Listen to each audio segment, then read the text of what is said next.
Torque is defined as a mathematical product of force into perpendicular distance which produces a turning effect in a body. Suppose if a body is like this, fixed about this axis, if the length is L, if you have applied a force F like this, it is very easy to calculate the torque as force into the distance itself is automatically a perpendicular distance between the force and the axis of rotation. So calculation torque in this way is quite easy.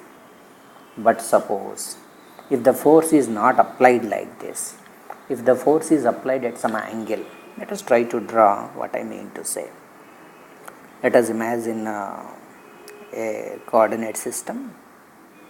Let this is origin, let this is x-axis, let this is y-axis. We are having a body or a particle whose mass equal to m. Let the distance of that particle from the axis of rotation is some value r. Now you want to turn the body, but you have not applied the force perpendicularly, rather you have applied a force F like this. Now also body turns, but torque doesn't means force into perpendicular distance that is equal to r. Here you might have noticed r is not the perpendicular distance between the force and the axis of rotation or the origin. If I want to know the perpendicular distance, what I have to do? Just extend this line further and draw a line. This is the perpendicular distance.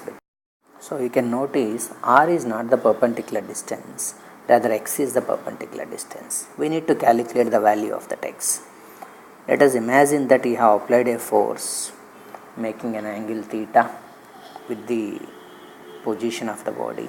Then we can write sin theta equal to x by r. So x equal to r sin theta. Then I can write torque as force into perpendicular distance. Be clear, perpendicular distance is not r here, perpendicular distance is x, the perpendicular distance between the point of action to the applied force. In the place of x, I can write fr sin theta. So that is how we can calculate the torque. Or in the other way, being this is a cross product of two vectors, we can write that torque as cross product of that position as well as the force, r bar cross f bar. It is a cross product of two vectors. When you say cross product of two vectors, it means that you are multiplying two vectors and your answer is also a vector. To find out the direction of the torque, we can use a rule called something like a right hand thumb rule or a corkscrew rule. So suppose if the force is applied in the same direction of the axis, then the theta will become automatically 0. Then the torque will become fr sin 0. Sin 0 is 0, torque will become 0.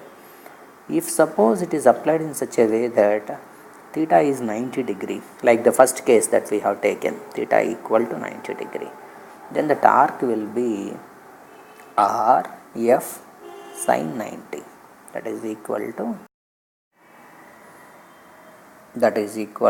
sin 90 is being equal to 1 r into f, then the torque is maximum.